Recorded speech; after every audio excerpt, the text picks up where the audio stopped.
Kita akan melihat 2 Korintus 5 ayat 7. Ada firman yang jelas sekali ini janggal, saudara. Bahkan aneh.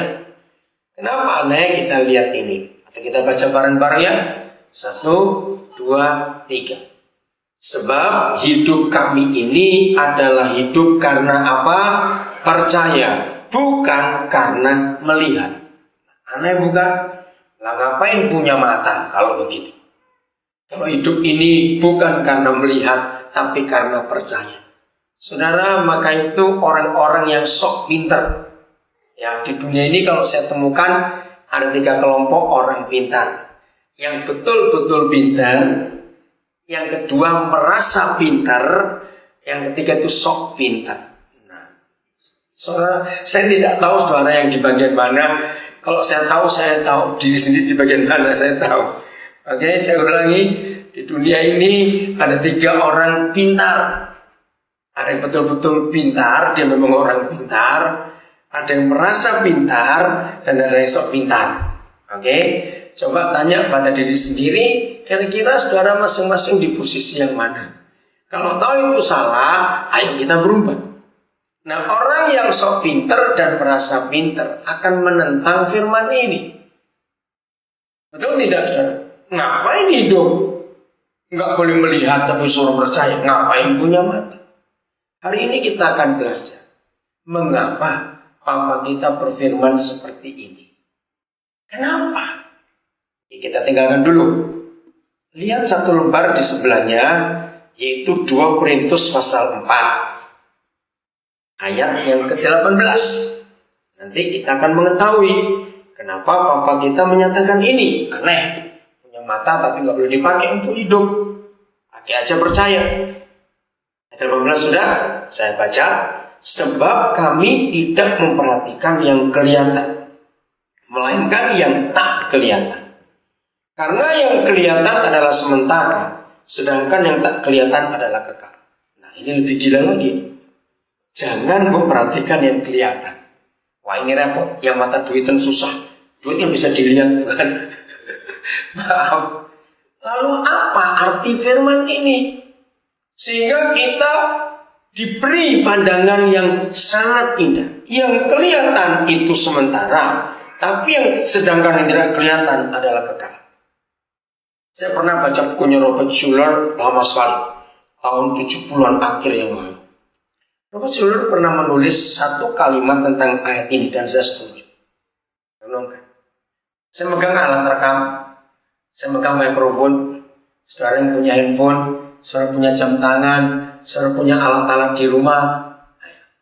Begini kata Robert Schuller. Sebelum barang-barang yang kita punya sekarang ini, kita pegang sekarang ini, ada diciptakan oleh penciptanya atau pabriknya.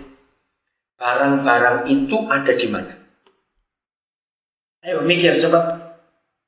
Tadi bagi suruh makan kok nggak bisa mikir. Ada di mana? Ayo ada yang jangan cuma nunjuk nggak dengar. Iya betul. Ada di mana? Di pikiran. Betul. Masih berupa ide. Nah lihat ini Robert Schuller. Betul sekali.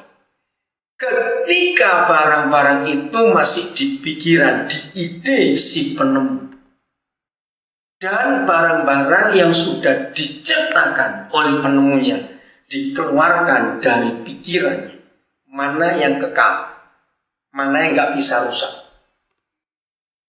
Yang masih di pikiran itu kekal.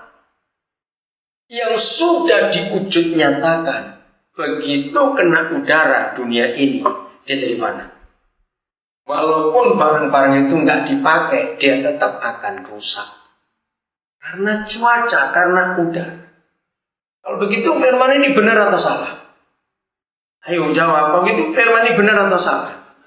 Nah, saya pernah tahu, karena saya pernah buat research mengagetkan sekali. Hampir 90% orang Kristen hanya bisa melihat yang kelihatan. Yang belum kelihatan orang Kristen nggak bisa lihat. Saya tanya kepada saudara, kenapa bisa begitu?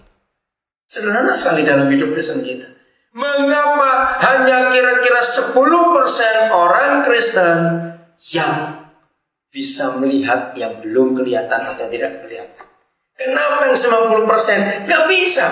Cuma melihat fakta yang kelihatan saja. Itu artinya apa?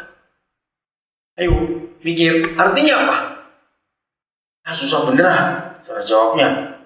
Oke, saya bantu saudara mikir begini. Kalau kita disebut orang percaya, itu artinya kita sudah melihat semuanya jelas sebagai fakta atau belum? Kalau disebut orang percaya, belum. Nah, kenapa susah jawabnya? Jadi mengapa 90% orang Kristen belum bisa atau bahkan tidak bisa? Karena tidak mau melihat yang belum kelihatan. Jawabannya karena apa? Tidak percaya. Saudara pernah neliti enggak? Di antara semua manusia, semua umur, siapa yang paling gampang percaya? Anak kecil, betul sekali. Jadi kalau lihat anak kecil itu gemes. Tadi ada kasus lucu. Anak saya satu dari Nias Perdiaman. Saya lihat kok dia itu meluk anak kecil. Saya tanya, anaknya siapa? Nggak tahu. Nggak tahu kok kamu peluk. Dan itu nempel sekali. Nah, saya suruh bilang, tanya ini anaknya siapa? Ini mamanya pasti nyari nanti ini. Dan betul, akhirnya dari sekolah minggu cari, ada anak hilang. Nggak tahu siapa nemukan tadi di situ. Nah, lihat itu anak kecil itu. Saudara, anak kecil itu pribadi yang sangat percaya. Nah, saya lihat dia tenang sambil minum, sambil makan di bangku anak diaman. Dia itu anak kami dari Nias yang kemarin sore baru tiba karena dia akan ke Jogja untuk ngambil fakultas hukum di Atmajaya Jogja. Jadi ini pertama kali dia ke Jakarta. Jadi mau diajak jalan-jalan ke Monas dengan anak saya yang lain. Jangan malu ya, Marda. Oke. Nah, saudara, anak kecil itu perhatikan. Bagian ini saya suka. Coba ya. Walaupun saudara belum punya anak, pasti ngerti. Dengar. Siapa yang pernah melihat anak kecil bohong? Pernah enggak? Anak kecil yang bohong itu enggak bisa bohong karena dia ketahuan. Dari apanya yuk? Bukan ketawanya. Lihat itu anak kecil. Waduh, ini bagian yang paling suka. Anak kecil yang bohong, mimik wajahnya berkata, ini bohong. Betul tidak? Pernah lihat? Nah, perhatikan itu. Maka itu saudara, saya itu hobi saya itu ya. Karena gara-gara Tuhan Yesus ngomong, belajarlah dari anak-anak. Bagi seorang yang belum kenal saya, supaya saudara tahu, lebih dari 80% pewahyuan firman yang saya terima, saya pelajari, lalu saya sampaikan, saya ajarkan. Itu setiap kali saya kumpul anak-anak. Maka itu Tuhan Yesus marah. Dalam Matius 16 saya akan kaget kalau menemukan ayat itu. Kalau ada seorang di antara kita yang sudah dewasa ini menyesatkan seorang saja dari yang paling kecil ini, lebih baik dia dikalungi batu kilangan dan dibuang ke laut. Wih, sadis sekali. Sepertinya firman itu bukan dari Tuhan Yesus. Kok sadis betul. Orang ditenggelamkan hidup-hidup.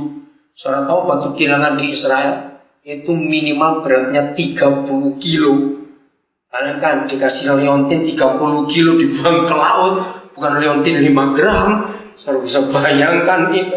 Mengapa Tuhan Yesus begitu marah kepada orang dewasa yang menyesatkan seorang anak kecil?